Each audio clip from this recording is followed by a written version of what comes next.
आप सभी मसीह भाई बहनों को प्रभु यीशु मसीह के नाम में जय मसीह की। परमेश्वर के नाम की स्तुति और महिमा हो। फिर से मैं एक और नए वीडियो के माध्यम से आप सभी का स्वागत करता हूं। और आज जो इस वीडियो का टॉपिक है बहुत ही खास है हर एक विश्वासी के लिए जो प्रभु यीशु मसीह पर विश्वास करता है। अगर आप प्रभु यीशु मसीह पर विश्वास करते हैं और आप एक पवित्र जीवन जीना चाहते हैं, वचन के अनुसार चलना चाहते हैं, तो आज का ये वीडियो आपके लिए बहुत ही लाभदायक है। क्योंकि आज के इस वीडियो के माध्यम से मैं आपको बताने वाला हूँ एक मसीह व्यक्ति को बाइबल किस तरह से पढ़ना चाहिए। जी हाँ दोस्तों, क्योंकि बहुत सारे ऐसे मसीह लोग हैं जो प्रभु यीशु मसीह पे विश्वास तो करते हैं, लेकिन जब बात आती है बाइबल को पढ़ने की तो वो सही रीति से बाइबल को नहीं पढ़ पाते हैं। अगर आपके साथ भी ऐसा होता है कि आप बाइबल पढ़ना चाहते हैं लेकिन आप पढ़ नहीं पा रहे हैं, या बाइबल के वचन जब आप पढ़ते हैं आपको याद नहीं होता है, या कौन सा वचन कहाँ लिखा है इसको संदर्भ में आप समझ नहीं पाते हैं, तो ये वीडियो आपके लिए बहुत ही लाभदायक है। क्योंकि इस वीडियो के माध्यम से मैं आपको बताने वाला हूँ कि बाइबल को कैसे पढ़ना चाहिए, बाइबल को कहाँ से पढ़ना शुरू करना चाहिए, कौन कौन से जगह है जहाँ पर हमें बाइबल को पढ़ने के लिए ध्यान रखने की ज़रूरत है। उन सारी बातों को मैं आज इस वीडियो के माध्यम से बताऊंगा और वचनों के द्वारा आपको समझाऊंगा कि बाइबल पढ़ना हर एक मसीह विश्वासी के लिए ज़रूरी क्यों है। तो आज के इस वीडियो को बड़े ध्यान से देखिएगा, क्योंकि इस वीडियो को देखने के बाद आपके बाइबल पढ़ने का तरीका बदल जाएगा और आप जब बाइबल पढ़ेंगे तो अच्छे से आप समझ भी पाएंगे, आपको सारी बातें समझ में भी आने लगेगी। तो वीडियो को पूरा देखिएगा और अपने मसीह भाई बहनों वीडियो को ज़रूर शेयर करिएगा ताकि उन लोगों तक भी परमेश्वर का ये वचन पहुंच सके। तो चलिए दोस्तों, आज हम इन सारी बातों को लेकर बाइबल के वचनों के आधारित सीखेंगे और समझेंगे। तो सबसे पहले मैं आप लोगों के लिए वचन पढ़ना चाहता हूं और फिर हम आगे की बातों को समझेंगे। हम पढ़ेंगे दूसरा तीमुथियुस की पत्री उसका 3 अध्याय और उसके 16 और 17 आयत को।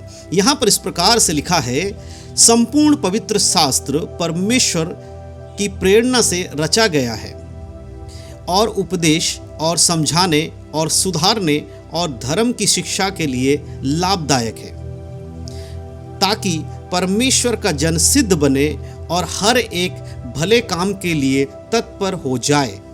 यहाँ पर हम देख सकते हैं कि यहाँ लिखा है, पौलुस यहाँ पर कहता है कि संपूर्ण जो पवित्र शास्त्र यानी कि ये बाइबल जो पूरी की पूरी बाइबल है, ये 66 किताबों का जो संग्रह है जिसे बाइबल कहा जाता है, ये सब के सब किस लिए बनाए गए हैं, परमेश्वर ने किस लिए दिया है, ताकि उपदेश दिया जा सके, यानी सिखाया जा सके, समझाया जा सके और सुधारा जा सके। अगर किसी के जीवन में कोई कमी घटी उसको सुधारा जा सके और धर्म की शिक्षा के लिए लाभदायक है। अब यहाँ पर जो धर्म की शिक्षा की बात है वो कोई जाति या धर्म की बात नहीं की गई है। धर्म की शिक्षा यानी कि धार्मिकता जो यीशु मसीह हमें देते हैं उसमें हमें कैसे बने रहना है, यीशु मसीह पर हमें विश्वास कैसे रखना है, उसी को धर्म के बारे में यहाँ बताया गया है। किसी जाति और धर्म की बात यहाँ पर नहीं हो रही, मैं इसको क्लियर कर देता हूँ। और आगे लिखा है, ताकि परमेश्वर का जो जन है वो हर प्रकार के भले कामों के लिए तत्पर रहे। किस काम के लिए? भले कामों के लिए। तो बाइबल पढ़ना क्यों जरूरी है? क्योंकि बाइबल जब तक आप पढ़ेंगे नहीं तब तक आप परमेश्वर के उस उद्देश्य को नहीं जान पाएंगे जो उद्देश्य आपके जीवन में है। उपदेश देना आप नहीं सीख पाएंगे कि कैसे वचन को सिखाना चाहिए। बाइबल पढ़ने के बाद भी आपको समझ में आएगा। दूसरों को कैसे आप समझाएंगे, ये सारी बातें बाइबल के अंदर से आपको मिलेगा। बहुत बार लोग कहते हैं कि हम सुसमाचार सुनाने जाते हैं, लोगों को यीशु के बारे में बताते हैं, कोई विश्वास ही नहीं करता है। उसका कई बार कारण ये होता है कि आपको बाइबल के बारे में पता नहीं है, वचन को कैसे लोगों को समझाना वो नहीं मालूम है, सुसमाचार का प्रचार कैसे करना वो नहीं मालूम है। इस वजह से कई बार आप सुसमाचार प्रचार करते तो जरूर हैं, लोगों के यीशु के बारे में बताते तो जरूर हैं, लेकिन उनका कोई मन परिवर्तन नहीं होता, क्योंकि आपके बताने में वचन का कोई कार्य होता ही नहीं है। आप वचन के अनुसार प्रचार नहीं करते हैं। तो इन सारी बातों को हमें समझना बहुत जरूरी है।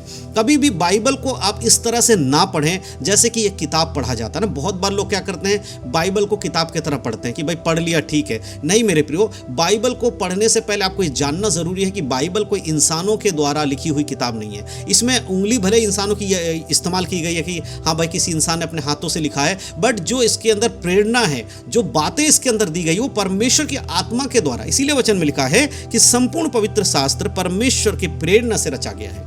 यानी कि जिसने भी इस किताब को लिखा, चाहे वो पौलुस ने लिखा हो, मूसा ने लिखा हो, दाऊद ने लिखा हो, अय्यूब ने लिखा हो, या किसी और ने लिखा हो या तीमुथियुस ने लिखा हो, किसी ने भी, जिसका भी, आप यूहन्ना ने लिखा हो, मत्ती ने लिखा हो, लूका ने लिखा हो, जिन किसी ने भी लिखा है वो उनका सोच विचार नहीं है। परमेश्वर की आत्मा ने उनको प्रेरित किया, प्रभु ने उनके अंदर ये बातें डाली कि वो किताब के रूप में लिखी जाए ताकि आने वाले पीढ़ियों के लिए ये एक उपदेश का कारण बन सके, शिक्षा का कारण बन सके। इसीलिए आप देखेंगे कि जितने भी लोगों ने बाइबल को लिखा है वो सबकी बातें एक दूसरे से मेल करती हैं, एक दूसरे को काटती नहीं है। तो सबसे पहली चीज़ क्या समझना बाइबल पढ़ने से पहले कि ये एक इंसानों के बुद्धि के द्वारा लिखी हुई बातें नहीं हैं, ये सीधे परमेश्वर ने अपने लोगों के अंदर ये डाला है कि वो लिखे, तब लिखा गया है। ये क्यों मैं आपको बता रहा हूँ? क्योंकि आपको ये जानना ज़रूरी है। अगर आप ये बातें नहीं जानेंगे तभी आप बाइबल को सही से नहीं पढ़ पाएंगे। क्यों आपके साथ ऐसा होता है कि आप जब बाइबल पढ़ते हैं आपको कुछ समझ में नहीं आता है? बाकी सारे किताब आप पढ़ लेते, चुटकुलों की किताब पढ़ लेंगे, कहानी की किताब पढ़ लेंगे, कोई स्टोरी पढ़ लेंगे, वो तो आपको हमेशा याद रहता है, कहाँ क्या हुआ था, किसके संग कौन सी घटना, ऐसे कोई स्टोरी पढ़ेंगे तो आपको याद रहता है। लेकिन बाइबल की बारी जब आ जाती है तब आपको क्यों याद नहीं रहता? क्योंकि ये बाइबल की किताबों को जिसमें जो लिखी बातें हैं ये इंसानों की सोच विचार से बहुत आगे की बातें हैं। जब तक आपको परमेश्वर की आत्मा के द्वारा ये समझ में नहीं दिया जाएगा तब तक आप इसे समझ नहीं पाओगे। और आत्मा के द्वारा समझ कब मिलता है? जब आप आत्मा के अनुसार वचनों को पढ़ोगे। क्योंकि पवित्र आत्मा से आपको सबसे पहले क्या करना है? जब भी आप बाइबल पढ़ने बैठे, जब भी बैठे, आप सबसे पहले प्रार्थना करें। प्रार्थना करके ही बाइबल को पढ़ना शुरू करें। क्योंकि जैसे वचन में हमने क्या पढ़ा कि ये संपूर्ण पवित्र शास्त्र परमेश्वर की आत्मा की प्रेरणा के द्वारा लिखा गया है। तो कौन समझा सकता है? आत्मा ही आपको समझा, जिसने लिखा है वो ही आपको एक्सप्लेन कर सकते हैं। इसीलिए बाइबल पढ़ने से पहले हमेशा प्रार्थना करके बाइबल पढ़ें। अब एक चीज़ बहुत सारे लोग मुझसे पूछते हैं कि ब्रदर हम बाइबल चलो पढ़ लेंगे, लेकिन हमें पढ़ना कहाँ से है? पुराने नियम से पढ़ें कि नए नियम से पढ़ें? हमें शुरुआत कहाँ से करनी चाहिए? देखिए, अगर आप एक ऐसे विश्वासी हैं जो कई सालों से प्रभु में है तो आपको पता होगा कि पुराने नियम में क्या लिखा है, नए नियम में क्या लिखा है।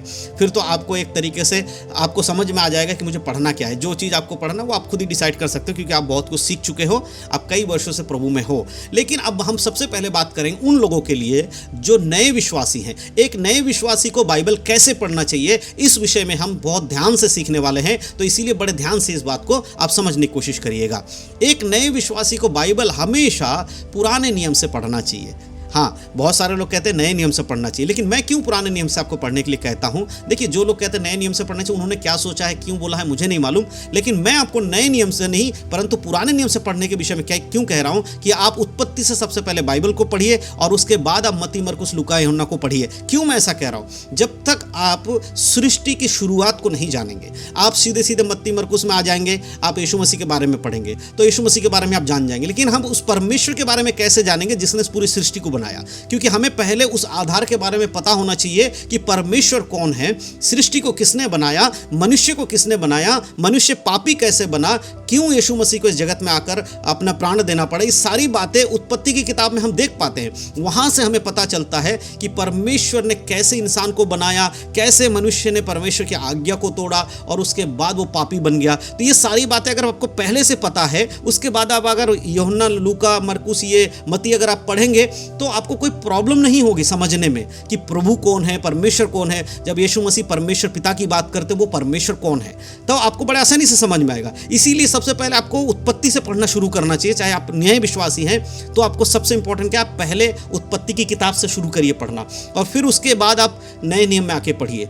तो शुरुआत आपको पुराने नियम से करना है। लेकिन जो पुराने विश्वासी हैं उनको तो ऑलरेडी पुराने नियम भी शायद पढ़ लिया होगा, नया नियम भी पढ़ लिया होगा। तो अगर नहीं पढ़े हैं पुराने विश्वासी, अगर आप में से कोई है जिन्होंने नहीं पढ़ा, तो आप भी उत्पत्ति से पहले पढ़िएगा। तो इससे मैं क्यों कह रहा हूं? क्योंकि आपको समझ में आ रहा है ना, जब आप नए नियम में पढ़ेंगे तो यीशु मसीह प्रार्थना कर रहे हैं पिता परमेश्वर से। तो पिता परमेश्वर कौन है, इस बात का पता हमें पुराने नियम से पता चलता है कि कौन पिता परमेश्वर जिसने जगत को बनाया। तो इसलिए बहुत जरूरी है कि आप पुराने नियम से बाइबल को सबसे पहले पढ़ें, नए नियम को बाद में पढ़ें। तो यानी कि इसका यह मतलब नहीं है कि पुराने नियम पढ़ो नए नियम में आओ ही मत। आप नए नियम को भी साथ साथ पढ़ सकते हैं, लेकिन पुराने नियम को शुरुआत पढ़ने में जरूर करें। तो ये कुछ तरीके हैं जिनको अगर आप अपने जीवन में लागू करेंगे तो आप बाइबल को अच्छे से पढ़ पाएंगे और यही तरीका आपको अपनाना चाहिए। प्रार्थना करके बाइबल पढ़ें और वचन के अनुसार याद रखें कि संपूर्ण पवित्र शास्त्र परमेश्वर के आत्मा की प्रेरणा के द्वारा लिखा गया है। इसीलिए जब आप इसे पढ़ें तो आत्मा के द्वारा समझने की कोशिश करें, प्रार्थना करें पवित्र आत्मा से कि वो आपको बुद्धि और ज्ञान दे। तो मैं विश्वास करता हूं कि इस वीडियो के माध्यम से जो जानकारी मैंने आपको दी आपको समझ में आया है कि एक व्यक्ति को बाइबल कैसे पढ़ना चाहिए,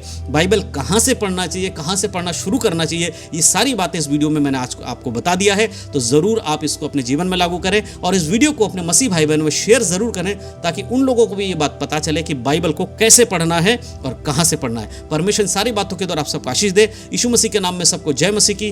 गॉड ब्लेस यू। प्रभु में बढ़ें, यीशु में बने रहें। आमीन।